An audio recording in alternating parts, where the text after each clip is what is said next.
script file, and I'm going to declare a class. And I'm just going to call it Mania for fun. And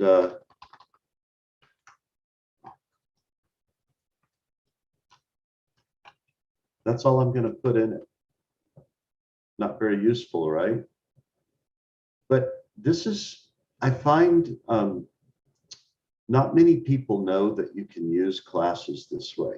So all I've done, let's think about what classes do.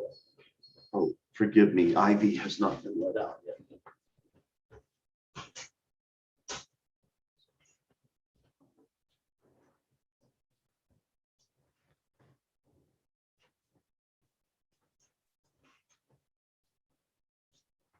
Sorry for that. Let's remember, classes are like containers for operations. So I can do something like this, mania.com equals 7. Now I can then just later in my code use mania.tom, and sure enough, I'll run this and voila, it's there. Well, wait, I didn't even instantiate the class. I didn't put anything in it. I just added an attribute after its creation.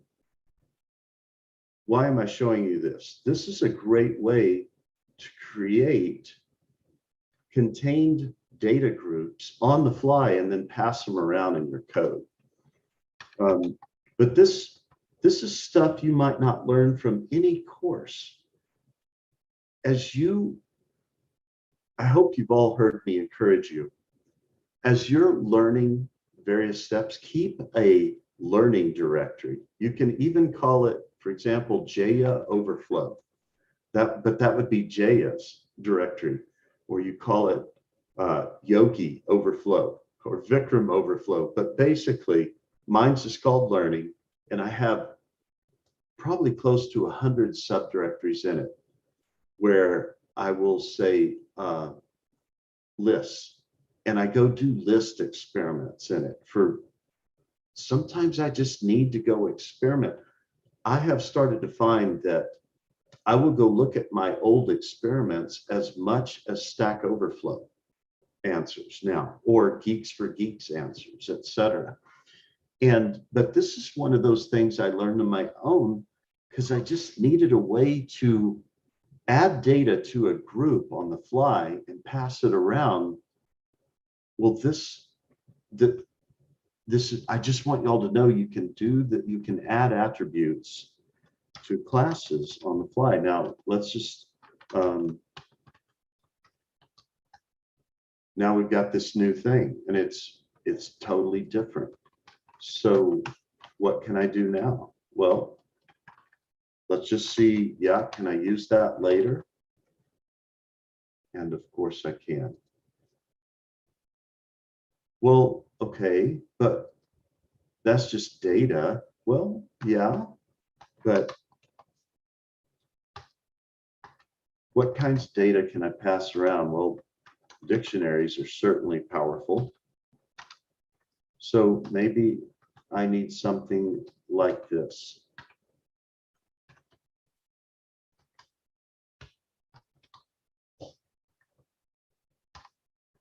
Now, I want y'all to appreciate why I'm showing you this. It's okay to get creative with your data structures so that they're flexible and useful. So now, and you go, if you want me to teach this in your Python class at the end, I will. This is a very flexible, unique uses of classes that Tom invented out of sheer need many, many years ago. Well, okay, that's cool. So if you've just arrived, what I've done is I've just created this empty class. But after I've created it, I'm not instantiating it, and I'm just adding attributes to it and using them later. And I'm just showing that classes can be just created like containers that you add stuff to on the fly. Well, here's yet another cool thing you can do.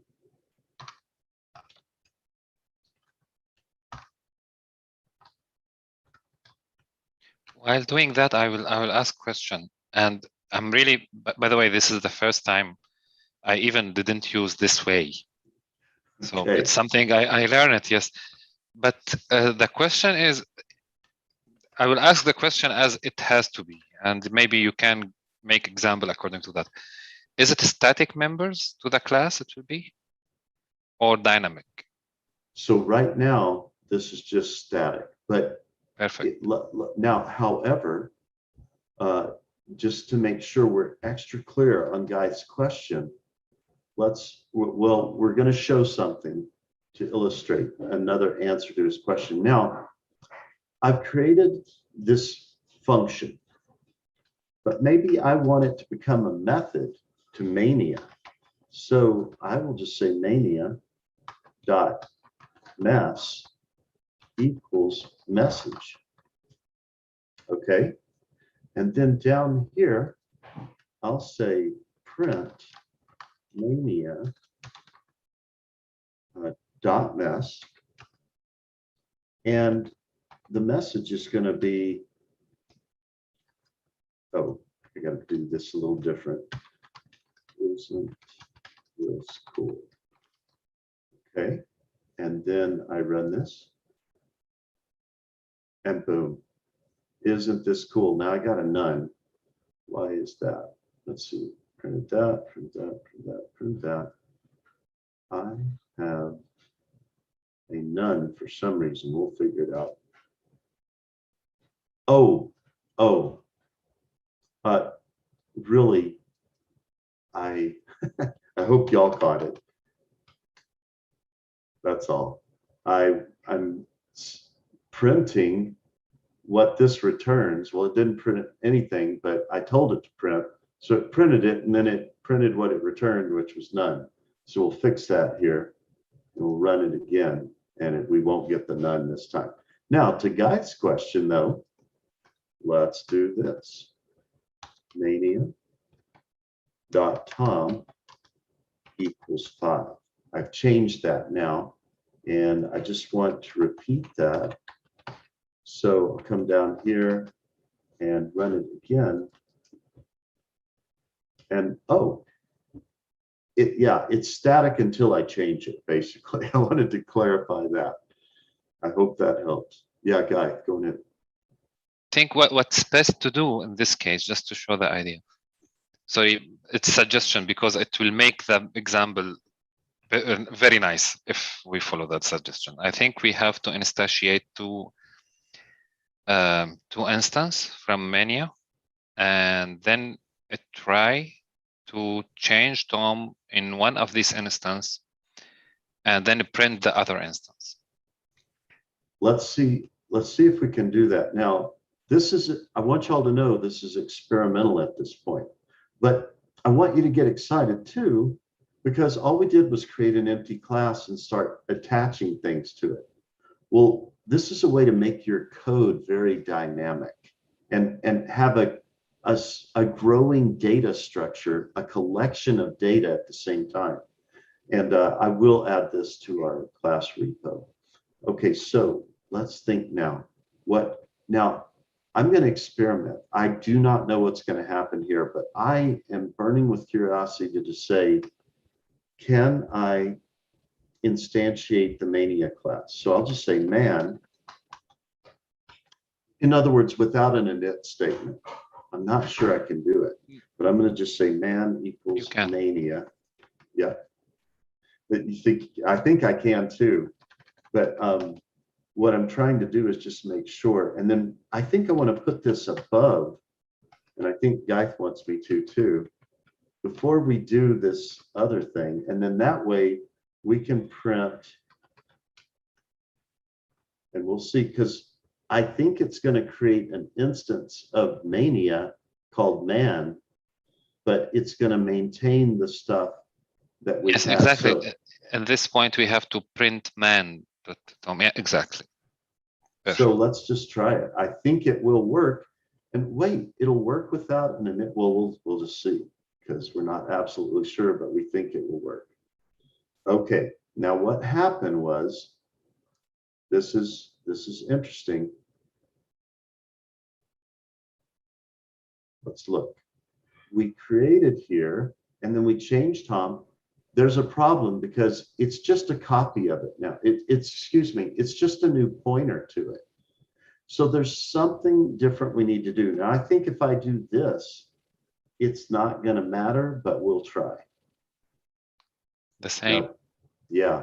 So right now, this is just another instance of Mania. However, okay. Can I just add one thing? Yeah. Maybe it will be helpful, and for sure you will continue. Sorry, but the idea is very interesting. That's why I'm jumping. Okay, sorry for that.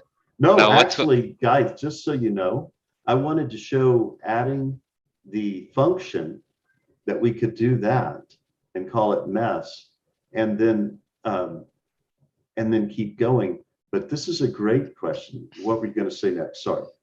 Okay, so here, what we make in this way of creating properties for the class or fields on the class, this field, we name it static field. That means it will keep the same value for all instances.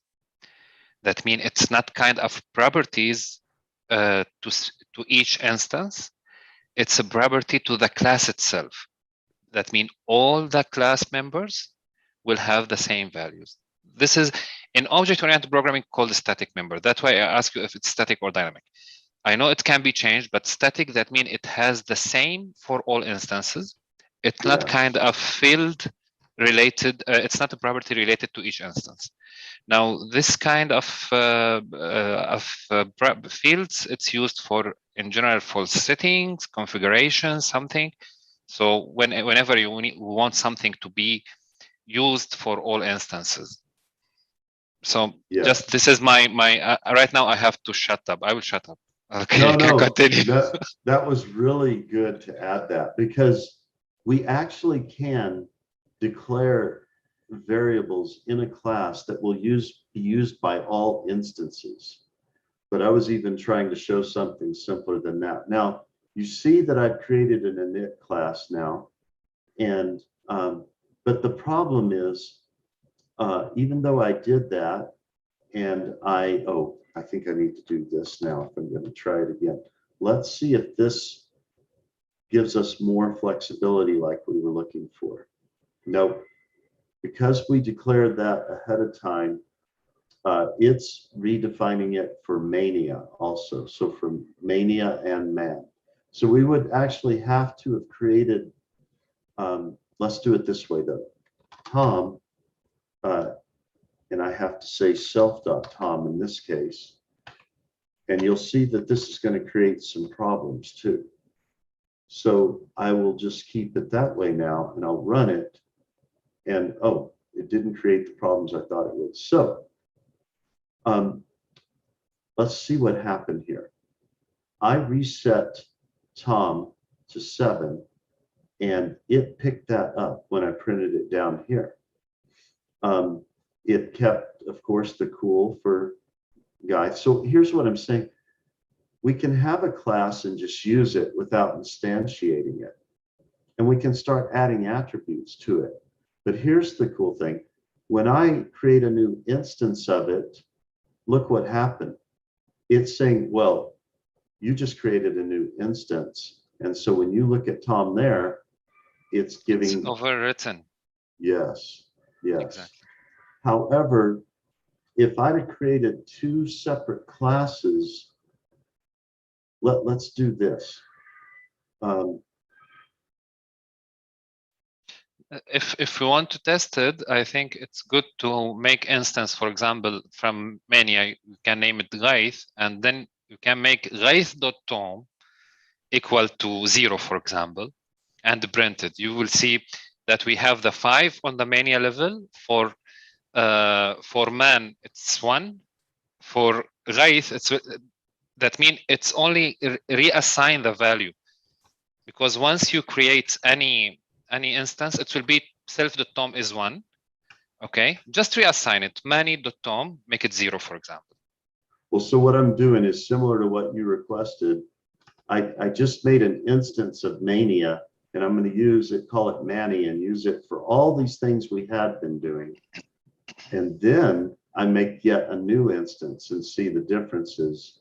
So if we run this now, There's no 7s. so there you go.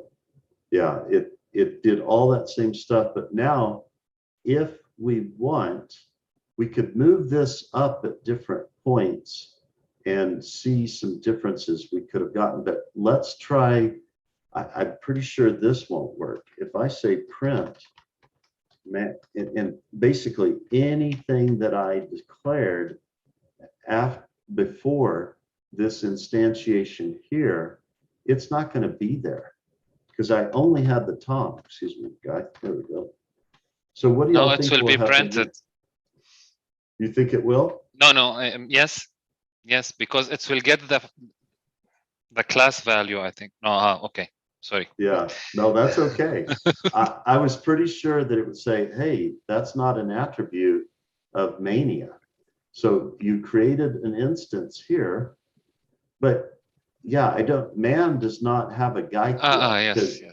So again, but you can do something as simple as silly as this, and then you can add attributes, you can add methods on the fly. Now you may be thinking, when would I ever use that? Trust me, I've used it. It's very powerful. And so think of it like this. I just want to group a list, a dictionary, and some other list of lists together and pass them around together. Well, this is your friend. In fact, we can even go back to the case where we had this pass. And you just leave this open and you can add groups of structures, like let's say Manny.jaya now. Now, I got to be careful here. In fact, these parentheses may cause a problem. I don't think they will, but this is just going to be a reference to Mania again. And everything about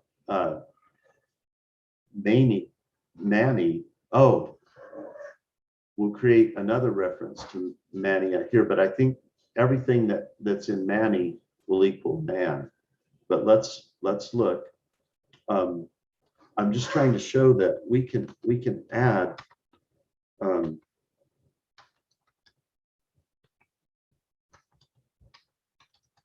various data structures to this thing and just have them passed around now and look at them later. So we can just pass, didn't fix this one.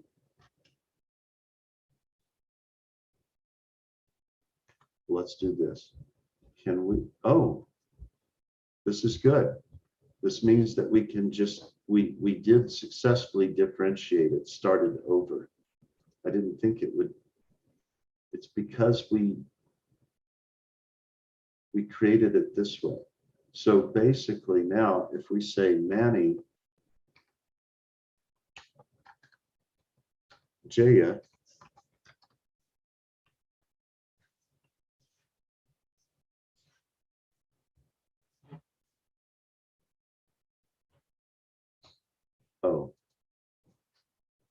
yes. Stop before we got to the Jaya that we wanted to test. There we go. So that's all I wanted to show. Are there any questions on this?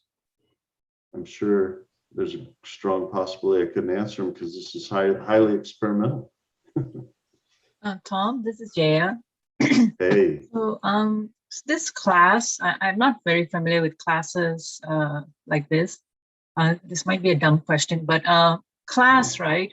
So you have all this code in here, and can this class Mania.py be used in different notebooks? Is that what's happening here? It's like a skeleton of stuff in here, and then you can use it in several notebooks, or is it specific to a notebook?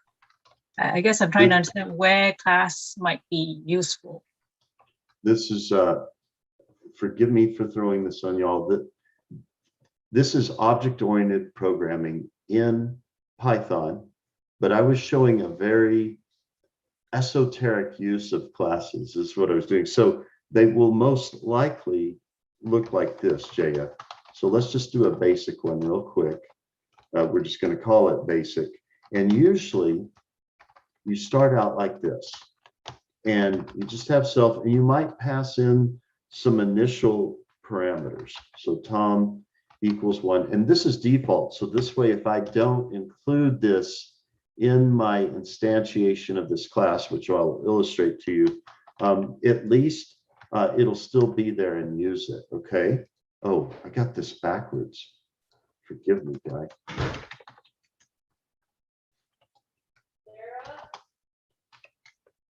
We all know Guy's more important than me. Okay, there we go. Now, but we want to be able to use this all throughout the class, or these, without having to always look for them. So you'll see that, Jaya, this is just a very simple introduction to classes, and I think it's really good to just do it a little bit for us, because actually the stuff I wanted to show you all this morning depends on some classes. So even if we don't get to the planned feature reduction lecture, this will still be a good help to that in case y'all haven't covered object-oriented program yet. Now, this init thing is called a method. So when we talk about functions, they're not connected to a class. But when we talk about methods, they're functions that belong to a class. They're a method of the class. And what do we use classes for? It's when we want to group the, I see there's a chat, excuse me.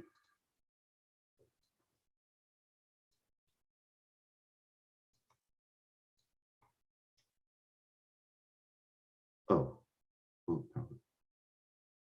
yes, it will, Vikram. Okay, he had to leave early. That's what he's let me know too. So think of a class like a container. It contains a common related group of data and methods to operate on that data. So, but what's cool, Jaya, is you can create instances of it. So think of a class as a design specification, but without the numbers yet, without the parameters. And then when you make an instance of it, you get to declare the parameters you want, and it'll go off and operate with those parameters. I'm about to illustrate that. So let's call it this a magnifier. I'm just making up something fun here. Magnifier, I think that's spelled right. It just doesn't like it because basically it's warning me I don't know anything about magnifier yet. So we'll just keep going. And I've got to say self if I want this to be connected to any instances. But there are other things we can do if we don't do that. But I'm not going to give it any input parameters. But when I get in here, I'm going to say self dot more together equals self dot guy times self dot Tom. And then I'm just making stuff up here, of course, but there's truth in what I'm doing here. And then we may have another method called subtractor. Okay. And or I'll just say diminish. And I'll call it self too. Now I could pass parameters into it. In fact, this time I think I will. I'll have a, I'll just call it frac, and I'll make it the default 0.5, but this means I can redefine that value too, like I'm about to show you. And so I'll just say self dot less equals self dot Geith divided by frac. And I'm going to do something similar. Oh, I didn't have that in the buffer. There we go. And then also, I'm going to just say Tomless for here, Geithless for here. And I meant to put Tom here. So now I could use this class directly, but what's really valuable is in case I need to use multiple instances of this, now I can say class, no, I'm sorry, base Tom. I'll just say base 1. Oops. Equals basic. Now I can just use the default values, or I can redefine them, and I'll do that instead for this instance. Now, when I run this, it'll create an instance of that class, not that base class itself, and then I can have another one too, base 2 equals, I should have done that different, basic, and we'll give this one 3 and 6. Well, so now I have 2 instances of this class, and now if I say, okay, base 1, oh, I see I have a problem here. I need to return, oh no, this will be kind of cool. I'm not going to return any values from these, and you'll see why. I mean, you can, but let's do this. Base 1 dot magnifier. And I'm just going to run it just like that. And then I can say, I want to print base 1, but I'm going to look at the attribute of base 1 that is more, and see it know, isn't this cool, Jaya? It knows more together is an attribute of base 1. So we go ahead and accept that. And if I run this, we'll see that, yep, hey, Geith and Tom are more together at a rate of 64 for base 1. And that's, and we could add more fancy stuff to all of this, but you see we had different numbers for base 2. So if we run this again and we look at the instance, now we haven't run magnifier yet. So I'm going to need to run that also. But this is calling magnifier for base 2. And of course, we should see different results for those because we had different parameters. Well, Jaya, all you want to fixate on here is, wow, I defined a class. I declared some attributes for it. I declared a couple of methods for it. And now I can create instances of that class right here and call the different methods on those separate classes and look at the results. So Tom, for base 1 dot magnifier, right? So it just calculated the method on the top, which is the mod magnifier mod. So it just did the calculation self guide times self Tom exponent 2, right? So that 64 is that value right there. Yep. Okay. That's right. So yes.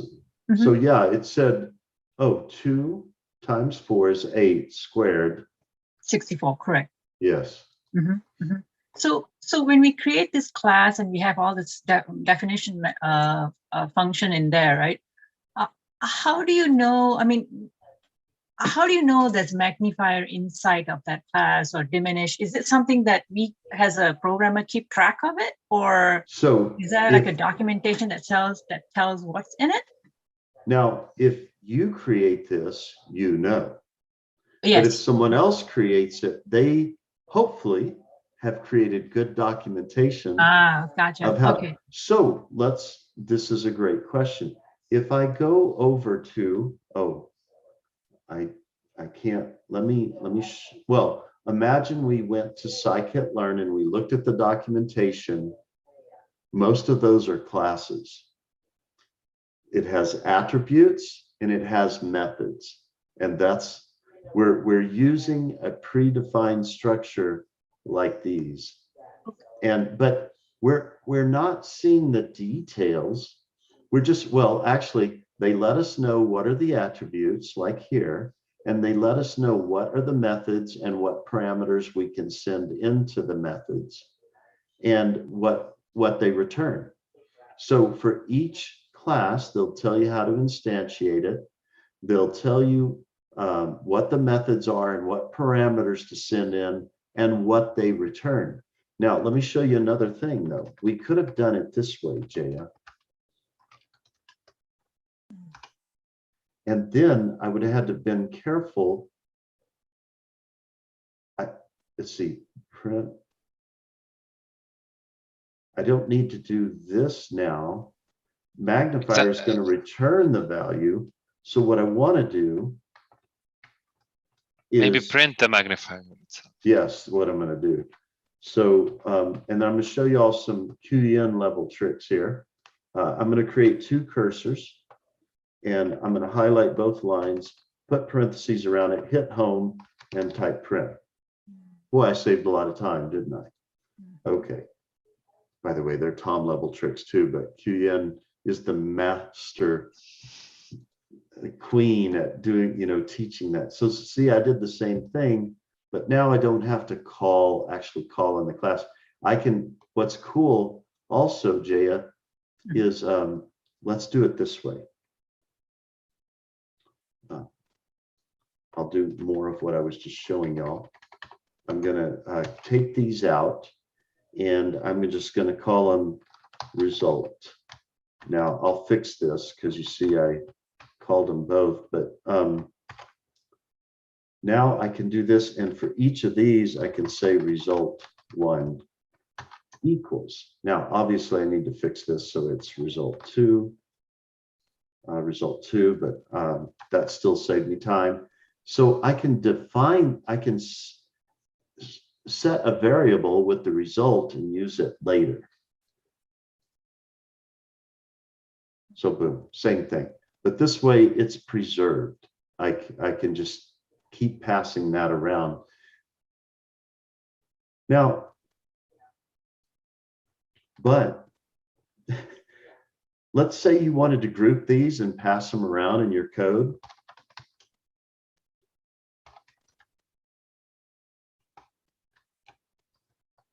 This is the power of what I was showing you earlier.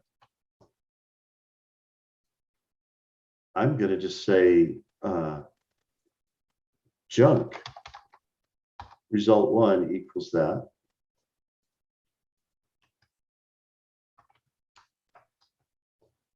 Junk result 2 equals that. And now I can pass this around to some new thing. I can just pass around junk to all over the place throughout my code, and I can always get to these two variables again. So let's imagine I've done all sorts of crazy things, and later in the code, I just say, well, let's see. Let's do this, def processor. And I'm just going to say, call it a container that I've sent in. And this container is expecting certain attributes of the container I give it. So I'm going to just say print, container, oh, thank you, dot result. Well, it's not giving me any joy there. Oh, thank you, finally. And then now I can speed up. By the way, I'm just using the keyboard buffer when you see me do that. So now just imagine I've gone all over the place. I've passed this container, but I've only defined that function there. But here's the cool part. I'm trying to do PEP 8 for y'all. even though it takes up unnecessary amounts of room, in my opinion. So now I can say processor, and I'm going to give it junk. And what's it going to do? Well, I hope it does what I think it's going to do. Boom. This was what, I'm glad you asked your question, because now you see how we can do some basic classwork. We can preserve some results. Oh, sorry, this is different. And then we can just create a junk class, you know, or a container class, and just start adding attributes to that thing. Now we don't have to pass so many variables around. We can just pass that container around, and boom, we can get to those attributes that we created on the fly. Okay, yeah, this is clear, Tom. Thank you very much. No, you're very Tom, I have welcome. one question. Yes, Sandeep. Yeah, I have one question. So at first you did that self dot and then you removed the self and put a return, right? If you go to that magnifier method, second. Yeah. Yes. So this so what is is the difference? the difference is, by the way, I could put the self back, but here, this will help you. After I've run magnifier here,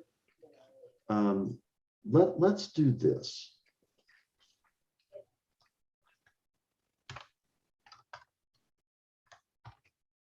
Oh, sorry. Okay, so up here, I'm going to say result 1 equals this. Okay, so I'm just preserving that for that. So what's going to happen is it's going to get the result from magnifier, and it's going to return it, and it's going to assign it to this variable. And then later, I'm going to assign that variable to this junk class. But so what this means is this variable name will not be preserved, Sandeep. It's just for the operations in here, and I'm not trying to preserve this as an attribute for the class.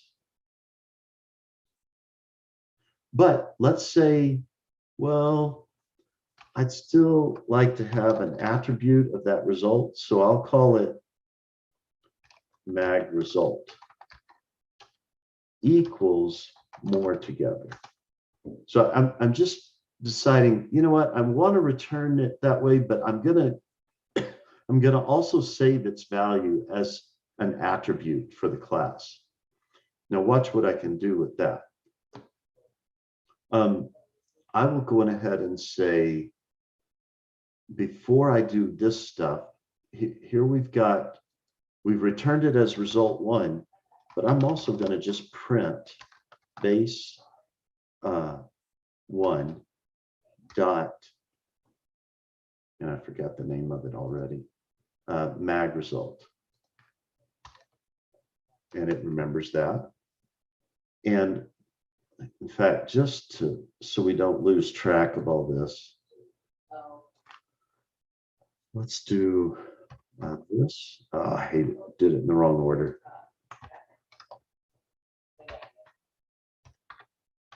And we'll do this, and then we'll just say this is the mag result attribute. Okay. Boy, something does not give me the warm fuzzies here. It's we'll see if it works okay. So there it is. But if I had not done this, Sandeep, watch what happens. Saying, hey, mag result is not an attribute of basic. Why? Because I never made mag result an attribute of basic. But if I do this and rerun it, no error messages. That makes sense? Yeah. Yeah. Okay, what is the importance of? Oh, sorry. Go ahead. Yeah. So what is the importance of that word self? Ah, very good. I want that to be super obvious. Can I get it? This Yeah, one? going ahead. Yes, going ahead. Okay. Okay. The class itself, if we remember, as Tom told us, it's contained of properties or attributes and methods. Now, when we build the class, when we are inside the class itself, when we write self, that means we are defining attributes to the class itself. That means it will be clear it will be appear in each instance.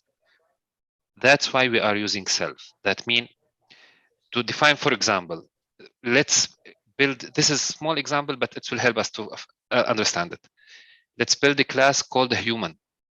So the human being, he has a gender, he has a height, weight, all of these attributes. If we want to build that class, we will write that, okay, for example, self.height, something. It will be the value for in the instance. Now, when we get instance from that a human, which is Ghaith, for example, we'll say that Ghaith dot outside of the class, Ghaith dot height, print Ghaith dot height, so we can get the height of Ghaith, which is assigned as self. So self, it's a pointer to the class name itself. That's why we are, when you are using self, we are telling that it's a property on the class level. Without self inside the method itself, that means we are defining a very local variable that can be used on the method itself only. And Now, it can be returned at result. So the Let me- accessibility of this value, it's changed.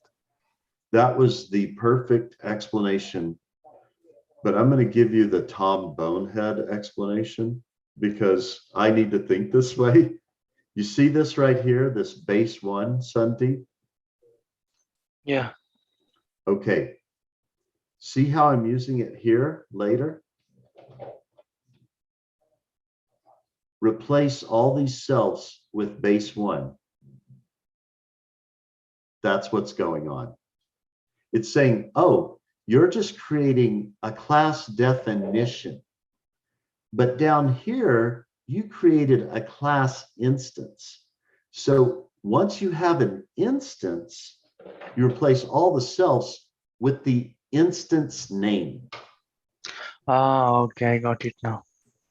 So wherever we want to reuse the class, we will create an instance and then we reuse the method attributes of the class. But you want to understand it both the way Geith was explaining it and the way I was explaining it. Now, there's two places that I think do a great job for quick explanations, Real Python and Geeks for Geeks.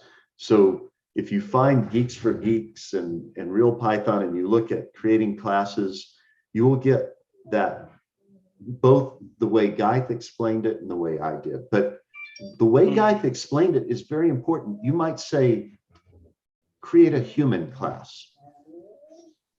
And it will have placeholders for things like height, weight, location, you name, shoe size, shirt size. You know, we can do all these things for the human.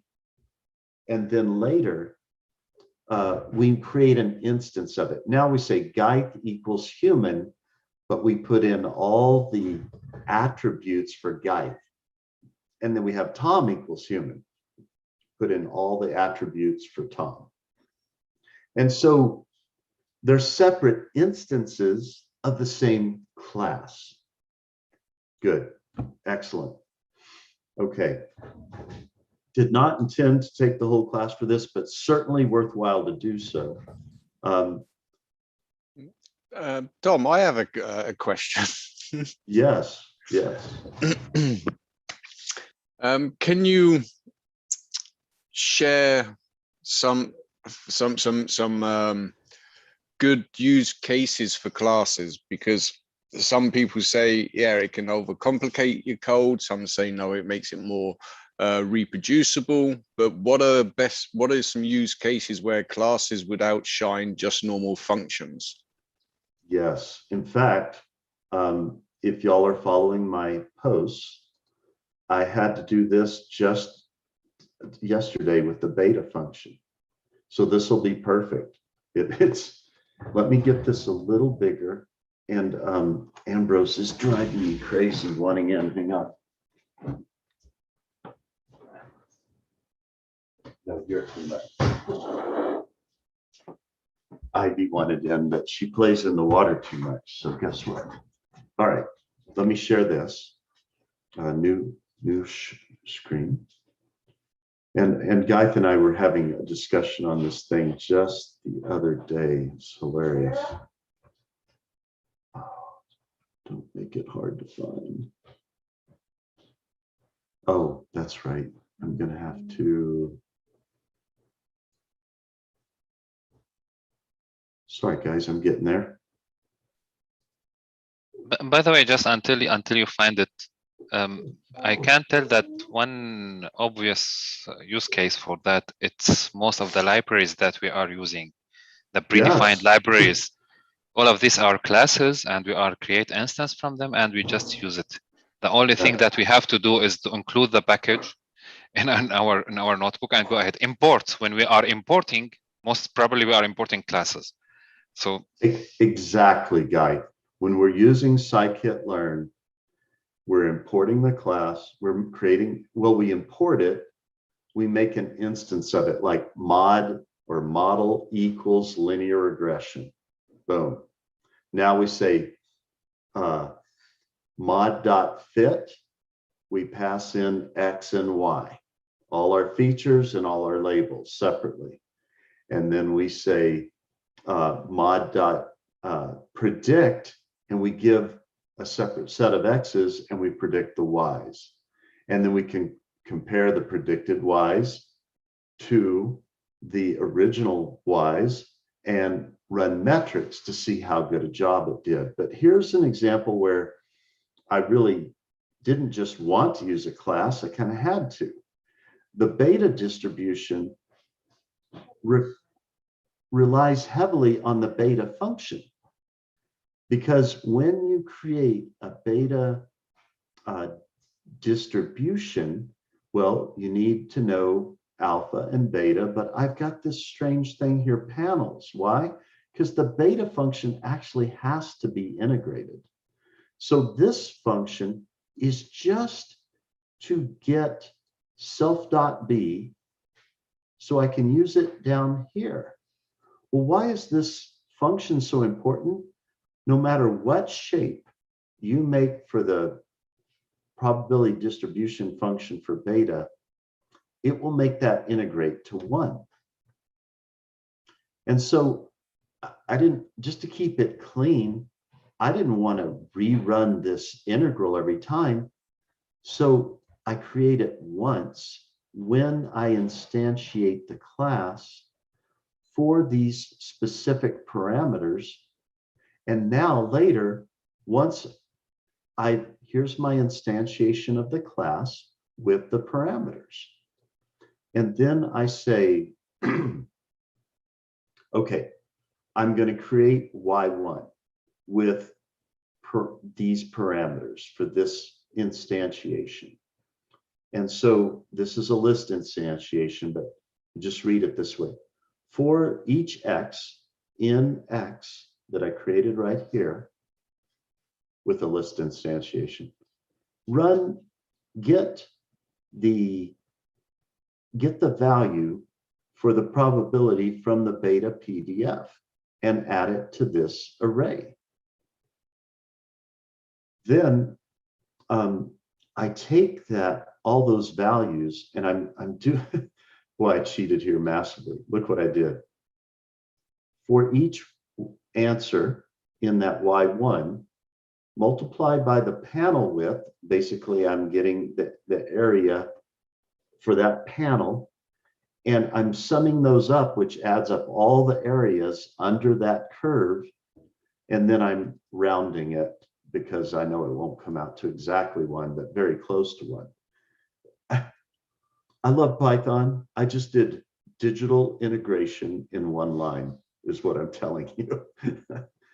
And then the beta, I create a separate instance, but look how I flip them. Why do I do that? So that I can do 2 distributions, but I only integrate 1 of them. And here it is. The total integral of beta PDF is 1.0. So all I did was create these tiny panels under each of these curves very tiny panels and I added them up. That's integration. It's getting the area under the curve. It's making sure all those infinitesimally small or points along the curve, if I add them all up, the total probability of something under this curve happening is 1.0. But then I also plotted each of these on the same plot. But again, I didn't need to redo this integral every time I did this. So this way I get to pass in the parameters, going ahead and create the beta for those parameters. Excuse me, the beta function result for all those parameters. And then I can run each individual probability with that value that I got. I hope that makes sense. Now, I developed an excruciating, if you go to my earliest post and take them in order, I'm sorry, on Integrated Machine Learning and AI blog, I developed linear algebra routines from scratch. I apply them to solving linear regression and systems of equations.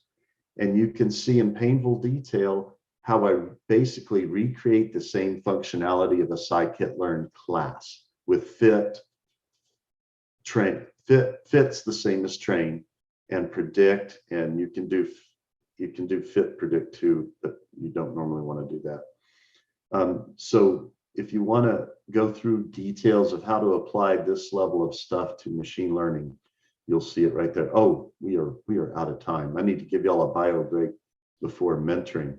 And some Yahoo is helping me present today. Man, I can't get a reaction out of him. Are you frozen there, Gary Gergwar? I was messing with you, dude. Okay, we'll see y'all in mentoring. And Greg and I have something special for you that Vikram's going to help us with. Take care.